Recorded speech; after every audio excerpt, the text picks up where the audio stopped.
Mulai habis orang tua atau kakak kita atau keluarga yang terutama, kita mulai dengan tetangga. Begitu kita pulang, kita masuk sebuah rumah. Pertama, tidak ada namanya di hari raya Idul Fitri 3 hari, tidak ada di Madinah nama rumah tertutup pintu, tidak ada, semuanya terbuka.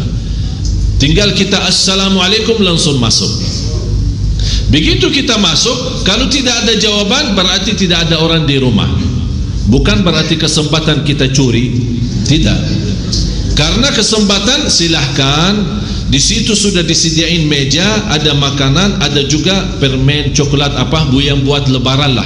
Kan ada jajan lebaran kan. Kita makan, kita minum sudah selesai. Kemudian ada satu kertas kecil kita tulis, assalamualaikum, selamat hari raya Idul Fitri. Kami keluarga besar datang mengucapkan selamat. Assalamualaikum. Begitu dia pulang dia tahu.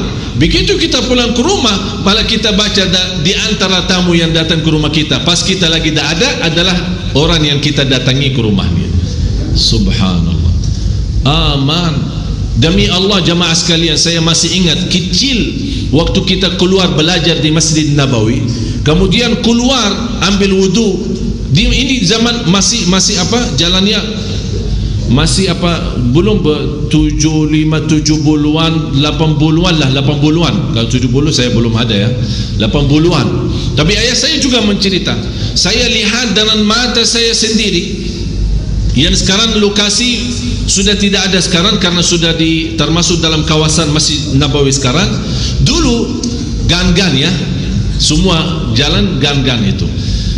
Subhanallah, toko mas, jualan mas, tahu mas? Dia tidak tutup pintu. Bagi apa kalau dia dengar azan? Bagi kain, macam sarung, dia tutup, kemudian pergi salat, pulang, jual lagi barang. Sekarang tutup, dikunci, kamera, security, jaga keamanan 24 jam, tetap dicuri.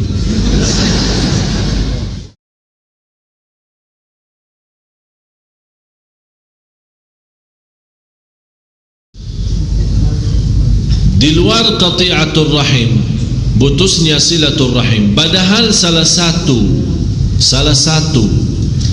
murah rizki, mendatangkan rizki, di antara 10 hal yang mendatangkan rizki, salah satunya adalah silatul rahim.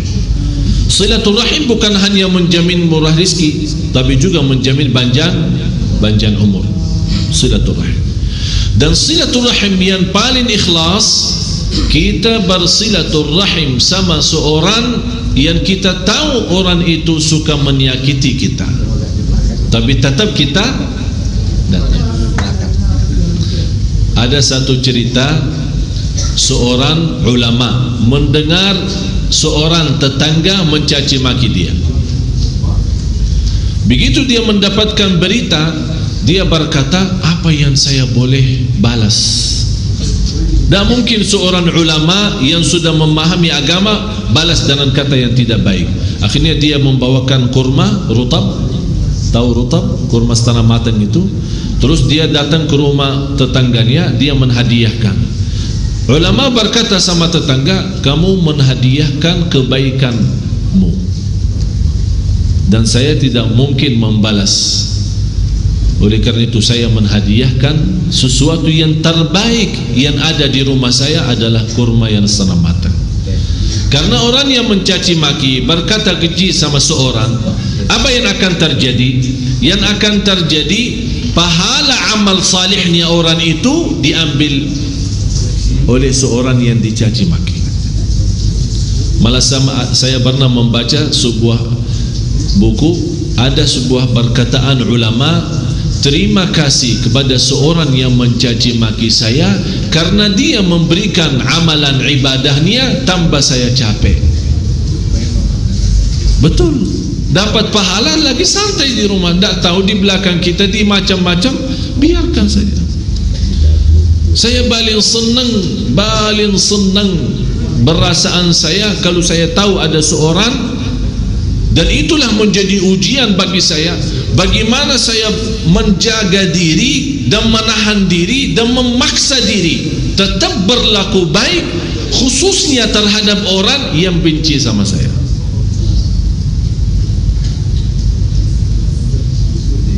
Dan insya Allah dalam hal itu, insya Allah dalam lindungan Allah, syaitan tidak akan mampu kalahkan saya, karena saya begitu jaga. Apapun, bagaimana sikap Abdurrahman bin Auf rahimahullah. Abdurrahman bin Auf salah satu sahabat, tapi coba lihat bagaimana sikapnya terhadap seorang yang suka berbuat tidak baik. Orang Abdurrahman bin Auf termasuk salah satu sahabat yang kaya. Begitu beliau bisnisnya di mana-mana, kekayaannya bagaimana, banyak keluarganya datang ke beliau.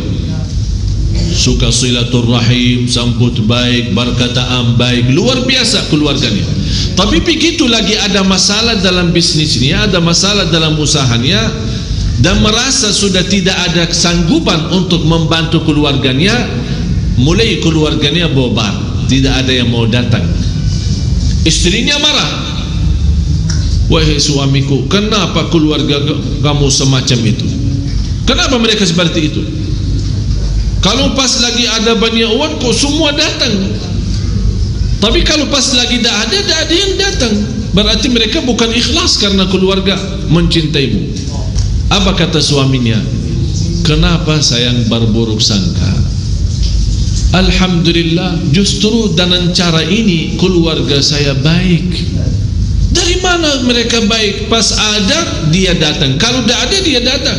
Alhamdulillah, itu tanda baik mereka. Contoh apa? Tolong jelaskan, kata beliau.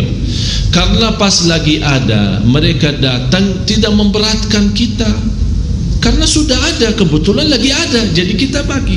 Pas lagi tidak ada, mereka tidak datang. Alhamdulillah, karena mereka sudah tahu tidak ada, jadi tidak memberatkan saya, membuat saya malu, tidak bisa memberikan.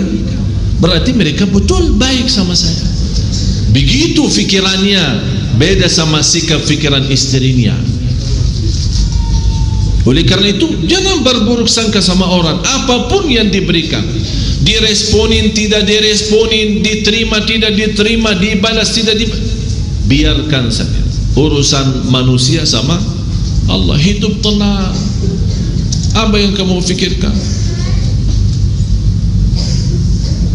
Ada seorang, baru saja pas lagi saya jalan, dia SMS, saya sudah marah sama kawan saya.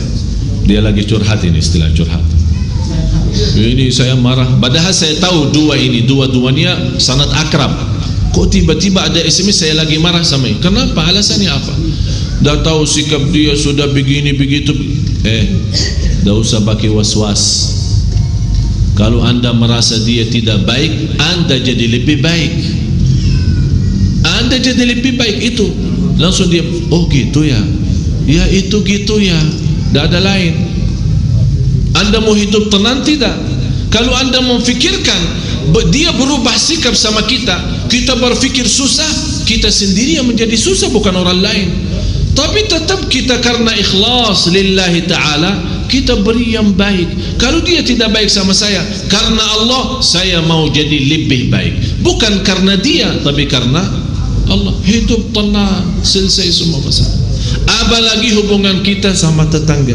Sebagaimana di sini menjelaskan, salah satu ciri hari kiamat sudah berburuk antara keburukan tersebar antara tetangga. Sekarang kita lihat, apalagi sekarang kalau kita sudah di dalam kota, orang tangga dah tahu siapa tetangga. Dah tahu siapa tetangga. Hidup, mati, kawin, kita tidak ada yang datang.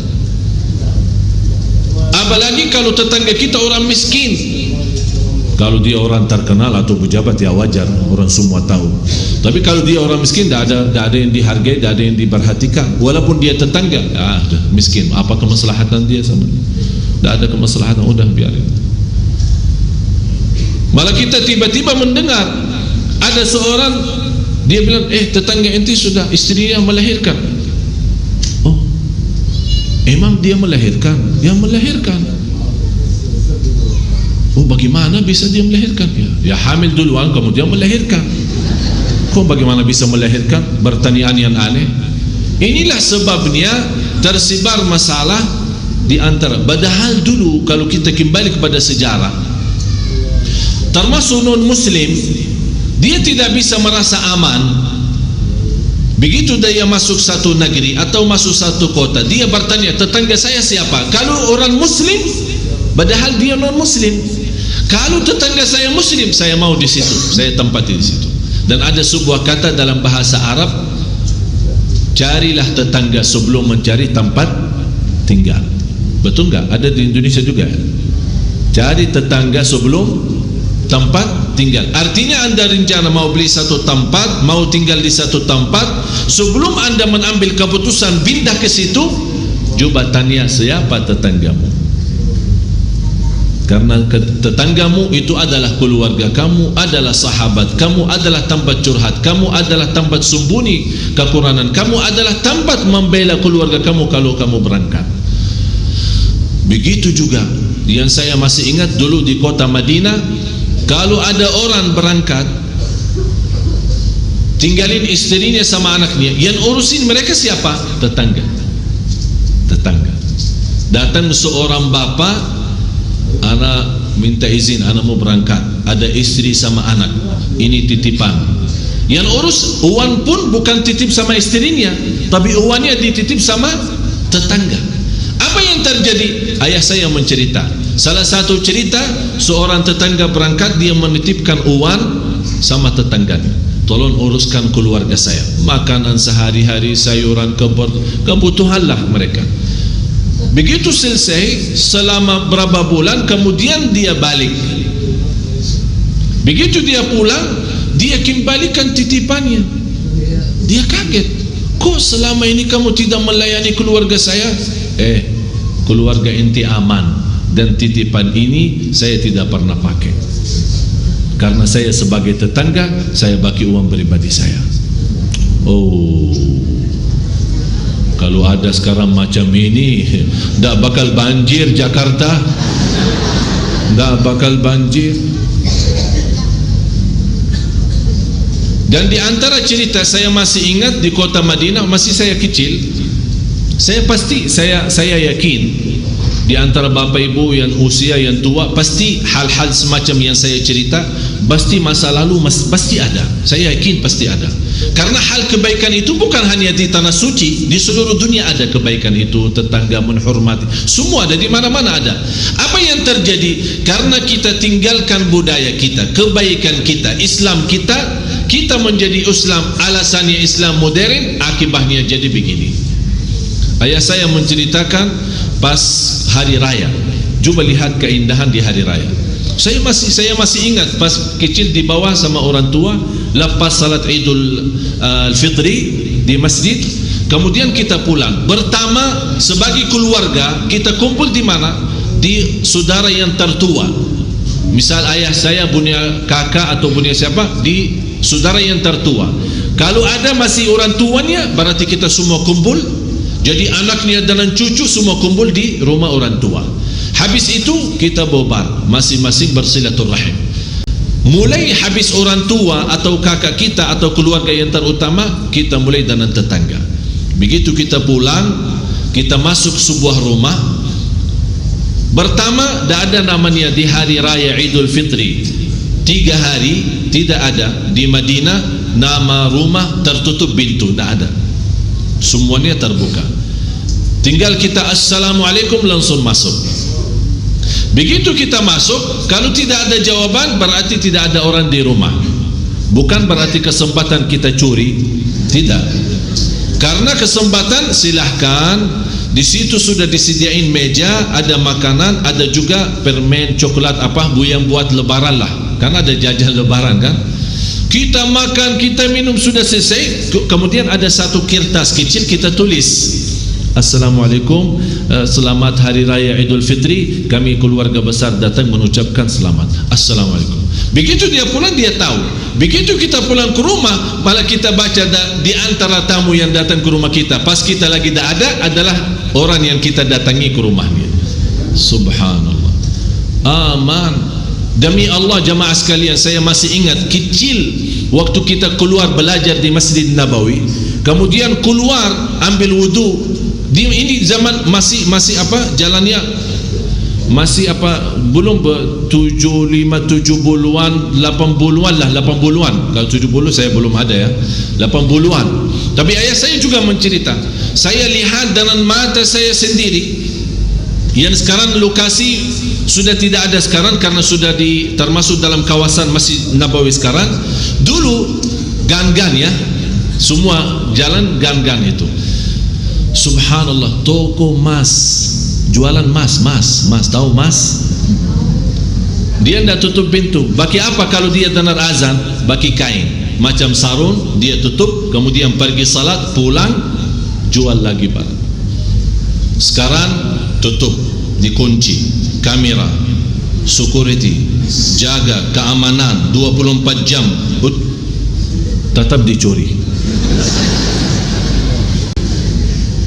Sekarang orang pintar-pintar lagi, bukan curian biasa. Sekarang orang mau curi, dia cukup berlaku dosa besar, malah dia minta tolong jin supaya kalau dia masuk ke sebuah toko itu tidak dilihat sama orang. Jadi bukan cukup hanya dengan dosa, malah syirik tambah lagi. Demi apa? Demi dapat sedikit uang. Wala haula wala quwata illa billah. Itulah sudah ciri-ciri hari kiamat. Fantas banjir Jakarta 28.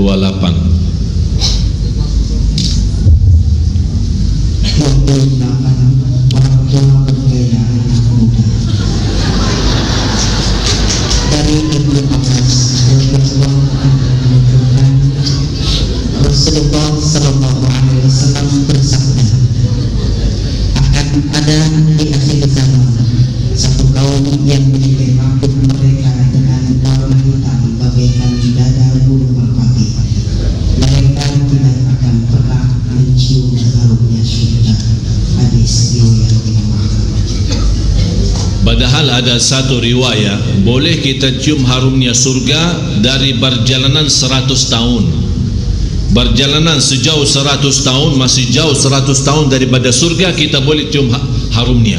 Di sini hadis memberikan ancaman, tidak akan mencium bau surga, harumnya surga. Artinya apa? Kalau dia tidak mencium harumnya surga, berarti tidak akan masuk surga. Sudah tua, tidak mau akui diri. Tua sudah, alhamdulillah, masih punya umur sampai segini. Apalagi ibu-ibu. Saya tidak akan panjang bicara, tapi anda sudah tahu hadisnya, anda fahami sendiri. Bagaimana anda faham? Terserah. Pokoknya saya sudah sampaikan, ini salah satu ciri hari kiamat. Dan kita melihat, subhanallah, kadang-kadang tidak tahu kita membedakan. Melihat seorang ibu yang sudah usia, sudah tua dengan anaknya, saya fikir kakak adik. Bibirnya merah banget kayak habis makan strawberry. Belum bedaknya, masya Allah, berapa kilo dia pakai. Fantas berlaku toko bedah ini belum habis. Allahu Akbar, Allahu Akbar. Istighfar, sama-sama istighfar. Astaghfirullahalazim, astaghfirullahalazim, astaghfirullahalazim. Sepertinya Rasul ada bersama kita. Rasul memberikan semua ini berita 1400 tahun lalu, seolah Rasul ada bersama kita. Bapak-bapak, ibu-ibu, berhati-hati, jangan kita menjadi orang tanda hari kiamat. Jangan kita termasuk yang menjadi ciri hari kiamat. Hati-hati, ini ancamannya sangat berat. Tidak akan mencium harumnya surga, tidak akan masuk surga, na'udzubillah. Harus kita bertakwa.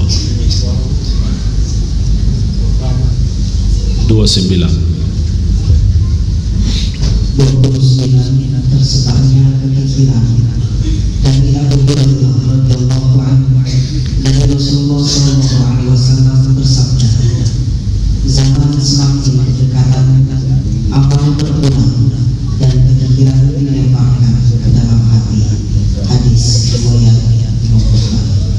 memang terbukti. Zaman semakin mepet ya, kita merasa 1 minggu habis cepat, 1 bulan cepat habis. Alasannya kita mengajak mereka, mengajak jamaah, suruh berbanyak baca Al-Quran. Ustaz, tak ada waktu. Itu sebabnya berdekatan masa dan zaman berkurang amalan, tak ada amalan. Yang saya bayangkan, bagaimana Imam Syafi'i yang kita ikuti mazhabnya, katanya ikuti mazhabnya, beliau mampu mengkhatam Al-Quran dalam 1 bulan Ramadan 60 kali. Kalau kita sekarang berduduk bersama diri sendiri membaca Al-Quran bukan 60 kali, 3 kali dalam 1 bulan sudah minta ampun. 1 kali aja berat, belum kita selesai 1 kali sudah selesai bulan Ramadan, belum khatam 1 kali saja belum tentu. Subhanallah. Saya kemarin Zainah itu yang perempuan yang kecil, insyaallah kita akan bawakan, yang sekarang usianya 4 tahun. Saya bernobrol ya sama dia, bertanya, Zainah, dalam 1 hari kamu berapa khatam bacaan Quran? Langsung dia dengan tulus dan ikhlas jujur, kira-kira berapa? Ini umurnya 4 tahun, yang pasti dipimpin oleh ibunya. Tapi coba apa yang dia jawab. Padahal saya melihat mereka anak-anak normal ya, bukan anak hantu ya, anak normal sekali, suka berenang, suka main bola, suka nonton TV, suka main PS. Tapi Zainah yang umur 4 tahun, dia baca dalam 1 hari 5 juz, 1 minggu khatam, 5 kali 6 hari sudah 30 juz. Masya Allah. Begitu saya bertanya sama kakaknya Yazid yang sekarang berumur 6 tahun, saya bertanya, apakah pernah lewat 1 hari kamu belum baca Quran? Dia heran pertanyaan saya. Iman ada orang muslim lewat 1 hari tak baca Quran? Umurnya 6 tahun jawab begini. Subhanallah. Tapi kalau kita melihat mereka, subhanallah, betul-betul anak, subhanallah, luar biasa. Saya tidak akan bisa banyak cerita, tapi anda akan lihat. Memang subhanallah, terlihat sinar wajah dan muka mereka, seluruh badan mereka. Yang saya juga melihat salah satu peristiwa yang dahsyat, kakaknya lagi yang bernama Tabarak, yang paling besar, umur 9 tahun. Waktu kita makan siang di salah satu restoran, diundang oleh seorang di sana di Malaysia. Begitu karena acara kita padat, dan ini Tabarak, padahal kita pulang malam, tapi dia yang bangun dan minta azan subuh. Umurnya 9 tahun, dia minta azan subuh, bangun. Malah dia yang kadang-kadang membangunkan orang tua, bukan orang tua yang membangunin anak. Karena dia merasa, saya melihat dia agak capek. Kadang-kadang kalau kita order makanan lumayan lama ya, apalagi kalau makanan Arab. Jadi kita kebetulan waktu itu di Malaysia di restoran Arab, diundang sama 1 orang. Begitu kita sudah minta menunya dan pesan makanannya, Tabarak itu saya lihat dia capek. Kemudian dia taruh kepala di atas meja, kemudian tidur. Saya melihat, Masya Allah, tidurnya pun manis. Begitu yang saya melihat keadaannya tidur, dan saya perasaan saya kasihan, mereka capek, padahal anak perlu istirahat, suka main, mau jalan-jalan. Apalagi daerah Malaysia kan orang daerah wisata yang suka jalan kemana-mana. Tak pernah mereka minta mau jalan-jalan. Sambil dia berkata sama bapaknya, bah, kalau tidak ada acara, kita tidak ada ceramah lagi, tidak ada program lagi, kalau ada waktu kita boleh jalan-jalan, kalau tidak ada waktu tak apa-apa. Begitu dia ngomong sama bapaknya. Begitu saya melihat seorang yang bernama Tabarak tidur, Sambil menunggu makanan, apa yang terjadi? Tiba-tiba dia bangun, tapi saya lihat dalam matanya dan mukanya belum tidur, masih belum sadar ya. Tapi dia baca Quran. Dia baca, A'udzubillahi minasyaitonir rajim. Qul ma kuntu bid'an min ar-rusul wa ma adri ma yaf'alu. Tidur lagi. Sungguh saya nangis. Subhanallah. Ternyata anak itu mimpinya saja Quran. Mimpinya saja Quran. Kita mimpi apa? La haula wa la quwwata illa billah. Ternyata banyak bocor dalam hati kita. Banyak yang bocor dalam hati kita. Mudah-mudahan Bapak Ibu selamat dunia akhirat. Itu yang hanya saya doakan. Allah Maha tahu kekurangan kita, kelemahan kita, dosa maksiat kita lahir batin, terang-terangan sembunyi. Allah Maha tahu semua. Yang saya hanya harap, ya Allah, ampuni semua jamaah yang hadir. Ampuni segala dosanya, tutupi segala aibnya, sempurnakan amalannya, cahayakan kalbunya, sucikan jiwanya, selamatkan dan bahagiakan dunia akhirat. Amin ya rabbal alamin. Dan tersebar kekikiran. Tahu kikir? Pelit ya, bakhil. Kalau disebut kata bakhil aja sudah rasanya aja dah enak, pahit. Padahal bahasa Arab ya, tapi sebutnya aja pahit. Coba bayangkan, bawakan orang asing yang tidak bisa berbahasa Arab. Saya pernah bawa seorang barat, saya bertanya, kira-kira mana kata yang bagus, mana yang tidak bagus. Dia tidak faham bahasa, tapi dengar saja. Saya bilang karim, bagus. Bakhil, langsung begini dia. Subhanallah, hikmah daripada Allah Subhanahu wa taala. Semua perkataan-perkataan yang tidak baik, ada respon dalam hati kita, perasaan kita tidak baik juga, biarpun tidak mengerti bahasanya. Subhanallah, itu yang perlu kita perbaiki. Dan dalam hal kikir itu bukan dalam hal kikir pelitnya, maksudnya pelit dalam harta dan infak dan sedekah, tidak. Berpelit sama keluarga, pelit sama diri sendiri, pelit dan termasuk dalam ibadah, termasuk dalam salawat. Kalau mendengar nama Nabi Muhammad SAW tidak bersalawat, termasuk orang pelit. Padahal kita duduk di satu majlis, berapa banyak kita sebut nama Nabi Muhammad SAW, hanya 10 kali kita ikutin dapat syafaat. So, 1 kali kita bersalawat, Allah bersalawat kepada kita 10 kali. Subhanallah. Oleh karena itu, perbaiki, jangan jadi kikir. Bapak Ibu harus yakini tidak akan bawa apa-apa keluar dari dunia ini kecuali amal saleh. Orang kaya hidup di rumah macam istana, orang miskin tidur di bawah jembatan, tapi kuburannya nanti di ujungnya sama. Tidak ada beda. Jangan berfikir orang kaya punya kuburan VIP. Tidak ada kuburan VIP, semua sama. Tidak ada kuburan connected, semua sama. Oleh karena itu, itulah yang kita harus berjuangkan, dan itulah yang harus kita fikirkan. Tidak akan bawa pulang apa-apa, hanya amal saleh.